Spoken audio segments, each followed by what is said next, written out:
2023년 11월 오늘 28일 화요 성경 공부 시편 11편입니다.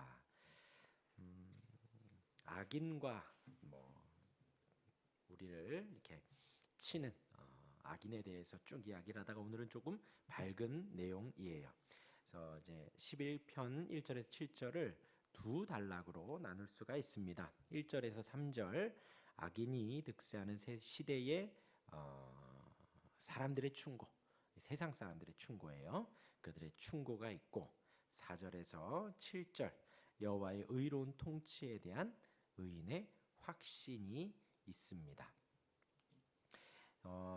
나눠드린 유인물의 이제 굵은 글씨를 좀 보시면요, 이 시편 11편은 악인들이 득세하여 의인들에게 소망이 보이지 않는 상황, 악인들이 더 이제 큰 거예요. 더 우리말로 성공하는 거예요. 그런 가운데의 의인들, 우리 믿는 사람들, 하나님을 섬기는 사람들, 그들에게는 소망이 보이지 않는다는 것입니다. 누가 보기에? 그 세상 사람들이 보기에. 의로우신 여호와의 통치를 확신하며 신뢰를 고백하는, 누가요? 이 시인이, 이 다윗이 이렇게 고백을 합니다. 그래서 이제 1절에서 3절은 탄식하는 부분으로 보고 4절에서 7절은 하나님에 대한 신뢰를 고백하는 이제 부분이 됩니다. 잉시편이 아니라 이 시편은 신뢰 시편 혹은 확신의 노래라고도 하고요. 또 기도 시편, 이렇게 이제 간절하게 기도하고 있다, 어떤 그런 내용으로 또 보실 수가 있습니다. 좀 더 세밀하게 보면요, 1절에 내가 여호와께 피하였거늘, 이제 다윗의 시라고 나오지요. 그러니까 다윗이 하나님께 피했습니다. 그래서 이 배경은 사실 정확하진 않아요. 사울에 의해서 지금 쫓기는 상황일 수도 있고 아들 압살롬에게 쫓기는 상황이기도 합니다. 그런데 하나님께 피하였거늘 해요. 그래서 너희가 내 영혼에게 새같이 내 산으로 도망하라 함은 어찌민가. 이 너희는 세상 사람들을 말합니다. 세상 사람들이 다윗에게 너는 산으로 도망쳐라 라고 말을 하는 거예요. 산으로. 근데 다윗은 여호와께 피했다라고 합니다. 그러니까 하나님은 우리 눈에 보이지 않지만 하나님께 피했다라는 것은 하나님에 대한 의지와 신뢰를 말을 하죠. 하나님께 모든 것을 의뢰하는 것을 의미하죠. 모든 것을 다 맡기는 거예요. 그것이 하나님께 피했다라는 거예요. 그래서 단지 어려움이나 위협을 피하기 위해서가 아니라, 그러니까 비 오니까 우산 쓰는 거, 밖에 추우니까 따뜻한 데로 피하는 거, 그 정도가 아니라 하나님의 뜻에 그 어려움과 위협을 다 맡기는 거예요. 그렇게 하나님의 도움을 요청하는 것입니다. 그러니까 예수님께서 이 잔을 내게서 옮겨 주옵소서, 막무가내로 이렇게 아뢰 기도하지 않으셨죠. 할만하시거든. 그러나 나의 뜻대로 마시고 아버지의 원대로 없어서 한 것처럼 이 다윗도 지금 어려움과 위협을 다 맡겨 드리는 거예요. 이것을 내 원대로 해주십시오가 아니라 맡겨 드리면서 하나님이 인도해 달라고 맡겨 드리는 것입니다. 그런데 세상 사람들은 너희가 내 영혼에게 새같이 내 산으로 도망하라, 이게 세상 사람들이 하는 말이에요. 세상 사람들은 악하기 때문에 하나님께 피하여 기도만 하는 것, 하나님께 피하여 다 내어 맡기는 것, 그것은 올바른 대책이 못 된다. 그렇기 때문에 너희는 산으로 피해라, 이거예요. 현실적인 대책을 세우라는 거죠. 현실적인. 새가 산으로 도망가는 것처럼 세상 이방 나라들은 그렇게 세상의 것들, 세상에 의지할 것들을 대책을 세우고 의지하는 것이 더 낫다라고 지금 다윗에게 그렇게 이야기를 하고 있습니다. 그러면서 이제 2절과 3절은요, 여기가 1절에 대한 이유를 말을 하는 거예요. 악인이 활을 당기고 화살을 시위에 먹이며, 그러니까 빨리 산으로 도망쳐라. 마음이 바른 자를 어두운 데서 쏘려 하는도다. 그러니까 빨리 산으로 도망쳐라. 이해가 되시죠? 터가 무너지면 의인이 무엇을 하랴? 그러니 빨리 산으로 도망쳐라. 그 2절 3절이 그 이유가 되어집니다. 그러면서 악인이 활을 당기고 화살을 시위에 먹이며, 그러니까 사냥하는 것처럼, 그렇죠? 이렇게 지금 표적을 이렇게 딱 겨누고 있는 것이지요. 그런 상황 속에서 마음이 바른 자, 그 지금 상대가 누구냐? 마음이 바른 자예요. 마음이 바른 자. 그를 어두운 데서 쏘려 하는도다. 이 바르다라는 것이 의롭다를 말합니다. 그러니까 정직하다라는 것을 말하는 거예요. 그래서 저 아내가 가끔 가다가 너 그거 바르지 못해, 바르지 못해, 이 표현이 너 바르게 해야지, 이것이 보니까 이 성경에 나오는 표현이네요. 그렇죠? 의롭다, 정직하다라는 어떤 그런 통칭을 이야기하는 거예요. 마음이 바른 자를 어두운 데서 쏘려 하는도다. 그러니까 활을 당기고 화살을 시위에 먹여서 사냥감을 사냥하는 것처럼 이 악인이 어두운 데서 그 마음이 바른 자, 의로운 자, 정직한 자를 사냥하려고 지금 활 시위를 당기고 있다라는 거예요. 그리고 이제 3절에 그 두 번째 이유가 되어지죠. 터가 무너지는 것은 세상 속에서 하나님의 진리의 터가 무너지는 것을 말을 합니다. 그러니까 진리의 터가 무너지니 의인이 무엇을 할 수 있겠냐라는 거예요. 그러니까 도덕적 질서가 무너진다는 거예요. 우리 도덕법에 대해서 배웠지요. 도덕법, 그거보다 작은 게 율법, 그거보다 더 그것을 요약한 게 십계명, 그것을 요약한 게 예수님이 말씀하신 강령, 하나님을 사랑하고 이웃을 사랑하라 그랬지요. 도덕법, 그 도덕적 질서가 무너졌다. 이 땅에서 하나님이 우리에게 주신 그 도덕적 질서, 모든 사람이 다 가지고 있는 그 질서가 무너졌다라는 거예요. 그렇기 때문에 세상에서 의인이 할 수 있는 것이 없다는 거죠. 아무리 의인이 이야기를 해도 도덕적 질서가 무너졌기 때문에 그 호소가 통하지 않고 그 이야기가 먹혀들지가 않는 거예요. 터가 무너졌다. 도덕적 질서가 무너졌다라는 거예요. 세상 속에서 하나님의 진리의 터가 무너졌습니다. 그러니까 완악한 세상인 거죠. 악한 세상이에요. 우리 성경에 나오는 대로 대통령이 왕이 모세 그 주변에 태어난 모든 아기들, 남자 아기들 다 죽여라. 여자아이들만 살려줘라. 그래도 어느 누구도 그 밑에 신하들이 그것은 악법입니다. 그것을 시행할 수 없습니다. 하는 사람이 한 명도 없는 거예요. 예수님 탄생일 때에도 예수님 어간에서 태어난 모든 아이들을 다 살해해라 하여도 어느 누구도 손을 들고 하는 사람이 없는 것이죠. 소돔과 고모라도 그렇지요. 세상에 처음 온, 그 동네에 처음 온 이방인들 남자 2명, 남자같이 생긴 2명을 상관하기 위해서 원근 각처에서 모든 남자들이 갑자기 다 모인 거예요. 그리고 빨리 내놓으러 폭력적으로 그 롯을 잡아서 들어가려고 하는 것이죠. 진리의 터가 무너진 것입니다. 아무리 바른 말을 해도, 의로운 말을 해도 양심에 가책이 없고 잘못하고 죄송한 걸 모르는 거죠. 고개를 숙일 줄을 모르는 거예요. 터가 무너지면 의인이 무엇을 할까? 설 수 있는 것이 없다라는 거예요.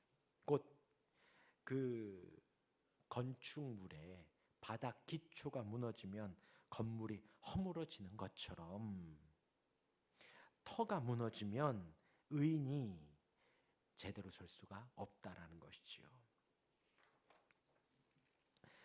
이렇게 악인들이 득세하고 의인들이 압제를 당하는 상황이 지금 이 상황이라는 거예요. 악인들의 목소리가 더 커져가는 거예요. 악인들의 세가 더 커져가는 거예요. 의인들이 설 자리가 더 없어져 가는 것입니다. 그렇게 악인들이 득세하여 도덕적 질서가 무너진 고통스러운 상황 속에서도 다윗은 오직 그 도덕적 질서의 최후의 보루이신 하나님께 피하고 있다라는 거죠. 그분의 의로운 통치가 이루어지기를 기다리고 있다라는 거예요. 기다리고 있다는 거예요. 그리고 이어서 4절에서 7절 여호와의 의로운 통치에 대한 의인의 확신이 나옵니다. 우리 4절 같이 읽어볼까요? 시작. 여호와께서는 보좌는 하늘에 있으며 인생을 통촉하시고 그의 안목이 그들을 감찰하시도다 합니다. 이제 4절부터는 주어가 다 여호와예요.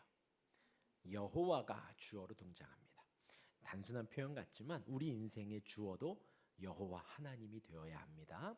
내가 되어서도 안 되고 물질이 되어서도 안 되고 심지어 부모가 되어서도 안 되며 자식이 되어서도 안 됩니다. 남편이 되어서도 안 되죠.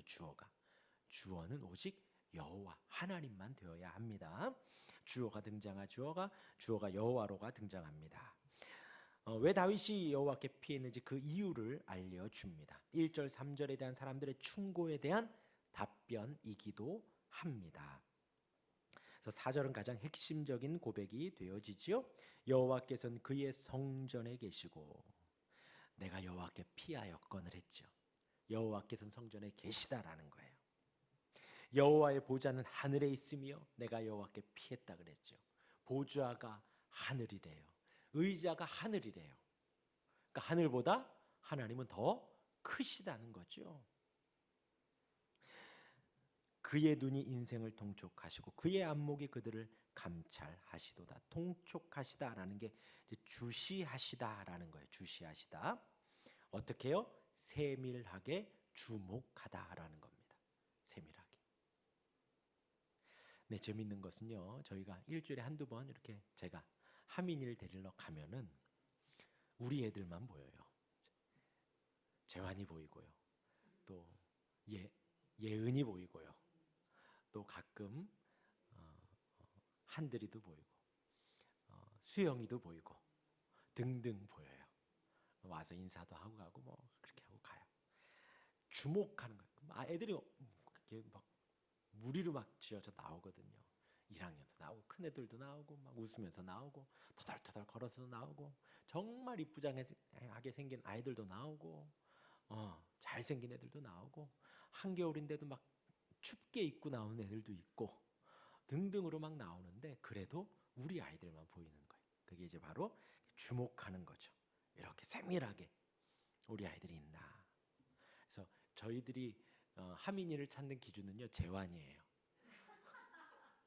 그래서 우리 태권도 그 관장님 두 분 서 계신 데에 재헌이 있어도 우리 안 봐요. 재헌 인사는 하는데 재헌이 있어도 우리는 약간 좀 그런데 재환이가 나왔는데 우리 애가 안 보인다. 그럼 이제 막 찾아요. 재환이를 제일 먼저 찾아요. 세밀하게 주목하는 거예요. 세밀하게 우리가 하나님께서 우리를 세밀하게 보고 계시다라는 거예요. 그래서 나는 여호와께 피한다라는 거죠. 감찰하신다, 검증하신다라는 의미가 담겨져 있습니다. 어느 정도냐면 금속에 불순물이 있는지 검사하는 것처럼 그들을 마음이나 행동을 이렇게 관찰하고 계시다. 마음까지도 감찰하고 계시다라는 거예요. 우리를 통촉하시고 세밀하게 보시고 감찰하신다라는 것입니다. 그렇기 때문에 나는 여호와께 피한다. 1절에 여호와께 피한다. 그것이 4절에서 이렇게 이야기를 합니다. 그래서 지금 다윗이 고백하는 그의 성전에 계시고 하늘에 그의 보좌는 하늘에 있고 이렇게 고백하지요.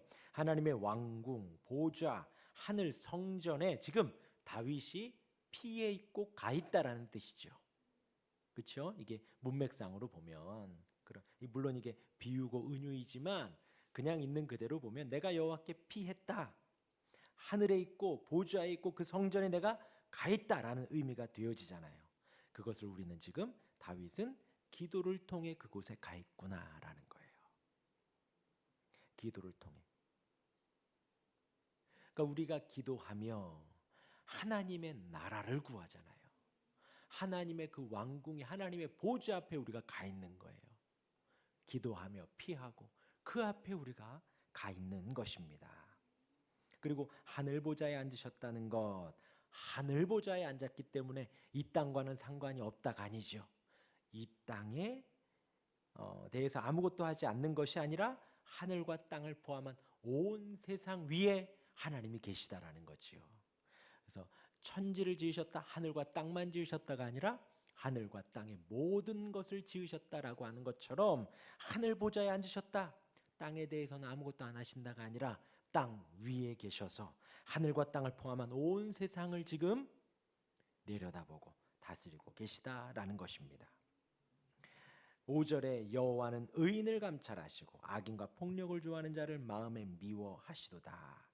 조금 더 이렇게 세밀하게 나왔죠. 4절에서 의인들의 올바른 행동과 마음의 중심을 보시고 의인을 감찰하시고 그 마음 중심을 보신다라는 거예요.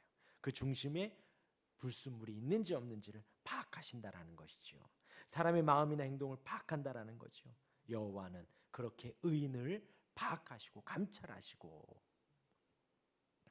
악인과 폭력을 좋아하는 자의 마음을 좋아하는 자를 마음에 미워하시도다.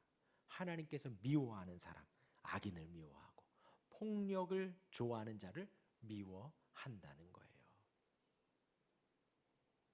네, 이 폭력이 자기가 하나님처럼 되는 거죠. 폭력이라는 게. 내가 폭력을 써서 저 사람을 이길 수 있다, 누를 수 있다, 지배할 수 있다, 꺾을 수 있다라는 걸 의미하잖아요. 내가 하나님처럼 되는 거예요. 폭력을 좋아한다라는 것이. 이어서 자연스럽게 6절로 이어집니다. 악인에게 그물을 던지시리니 악인들의 횡포를 미워하시기 때문에 그들을 심판하신다라는 거예요. 그물을 던져서 심판하시고 그들에게 유황과 불과 유황과 태우는 바람이 그들의 잔에 소득이 된다라는 거예요. 그래서 불과 유황은 꼭 소돔과 고모라를 우리가 연상할 수 있죠. 그렇게 하나님이 심판하신다라는 겁니다. 불은 하나님의 불화살에 비유해서 천둥 번개를 형상화한 것이죠.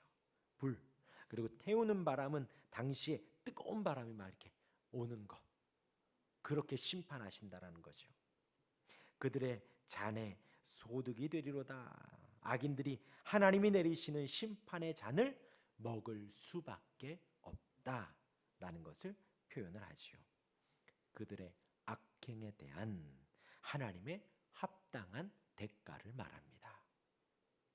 악행으로 끝나는 것이 아니라 이 땅에서 악행을 행하고 끝이 아니라 하나님이 이러한 심판을 하고 이만한 이러한 대가를 치른다라는 거예요. 그래서 마지막 7절이 결론입니다. 우리 같이 읽겠습니다. 시작. 여호와는 의로우사 의로운 일을 네. 그래서 여호와는 의롭다라는 거예요. 의로운 일을 좋아하신다라는 거예요.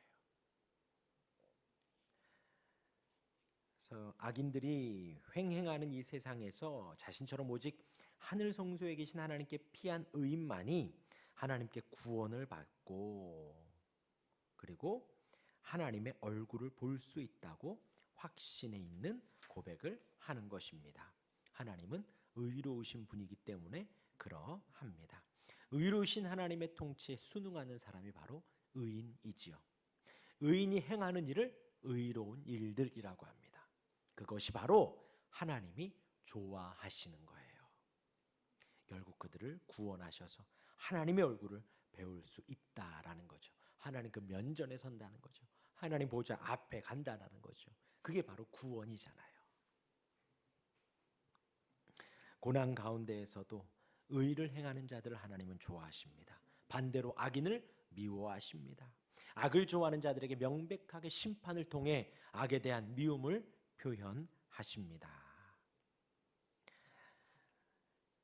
그래서 이제 오늘 이제 11장 1절에서 7절까지 이 말씀 속에서 악인이 득세하고 꼭 악인이 이긴 것 같고 악인이 이 땅에서 악을 행하고 폭력을 행하고 그것이 그렇게 살아가면 그냥 끝나는 줄 자기들이 다 이긴 줄 알고 살아가지만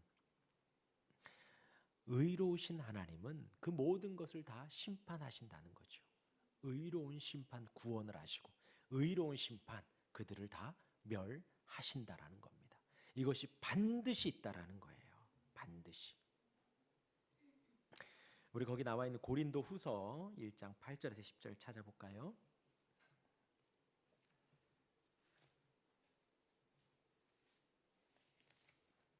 고린도 후서 1장 8절에서 10절 우리 같이 한번 읽어볼까요? 시작. 형제들아 우리가 아시아에서 당한 환난을 너희가 모르기를 원하지 아니하노니 힘에 겹도록 심한 환난을 당하여 고난을 당하여 살 소망까지 끊어지고 우리는 우리 자신이 사형 선고를 받은 줄 알았으니 이는 우리로 자기를 의지하지 말고 오직 죽은 자를 다시 살리시는 하나님만 의지하게 하심이라. 그가 이같이 큰 사망에서 우리를 건지셨고 또 건지실 것이며 이후에도 건지시기를 그에게 바라노라. 네. 이 시편의 1절에서 7절까지에서는 약간의 이제 제가 설명을 해드려야지 조금 구체화되어지는데 과연 우리가 악인의 득세와 의인이 얼마만큼 참아야 되는가 그것에 대해서 약간 시편의 내용을 보면 조금 이렇게 이상적인 모습이 나오는데 비유적인 표현만 나오는데 이 고린도후서 1장 8절에서 10절에 보면 지금 바울이 무엇이 어떻게 표현하냐 우리 자신이 사형 선고를 받은 줄 알았다는 거예요. 사형 선고를. 이제 곧 끝이구나. 내 목숨이 끝이구나. 이제 죽을 수도 있겠구나. 혹은 이제 며칠 있으면 죽겠구나. 진짜 죽는구나. 그렇게 여길 만큼 고난과 힘에 겹도록 심한 고난을 환난을 받았다라는 거죠. 살 소망까지 끊어졌다라는 거예요. 인생에서 그러한 환난 속에 어려움 속에 있었다라는 것이죠.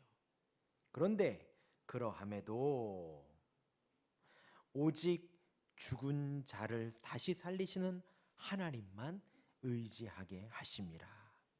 우리로 자기를 의지하지 말고. 그러니까 하나님께서 그렇게 고난을 주시는 것은 무엇이다? 우리로 자기를 의지하지 말고 오직 죽은 자를 다시 살리시는 하나님만 의지하게 하려 한다라는 것이죠. 우리를 그렇게 인도한다라는 거예요. 저와 여러분들. 근데 그럼에도 그러니까 이 다윗이 악인이 득세해서 악인이 이긴 것 같고 악인이 조롱한대잖아요. 새같이 내 산으로 피해라. 네 산으로 도망쳐라. 새가 저렇게 도망치는 것처럼 너도 산으로 도망쳐라. 그것이 지금 이렇게 바울에게는 꼭 죽을 것 같은 그런 고난 속에 환난 속에 있는 것과 같다는 것이지요. 우리 하나 더 찾아볼까요? 디모데전서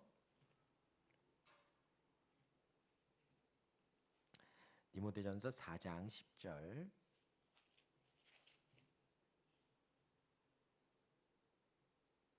시작. 이를 위하여 우리가 수고하고 곧 모든 사람 특히 믿는 자들의 구주시라. 모든 사람의 구주이시고 특히 믿는 사람의 구주가 되신다라고 합니다. 이렇게 이제 보시면서 한번 묵상해 보시길 바랍니다. 두려움과 어려움 속에 악인이 득세하는 상황 속에서 과연 나의 의지는 무엇인가 한번 생각해 보시고요. 또 이번 하나님은 의인과 악인을 다 감찰하시지요. 다 지켜보십니다. 의인일지라도 우리의 마음을 다 이렇게 불순물을 거르는 것처럼 우리에게 다 보고 계시지요. 한번 묵상해 보시고요. 우리의 삶 속에 악인이 득세하는 것 같고 승리한 것 같을 때가 많이 있습니다. 그럼에도 하나님께 피하기를 다짐하며 한번 기도의 제목들을 3번에서 적어 보시길 바랍니다. 네, 한 5분 시간 드리겠습니다.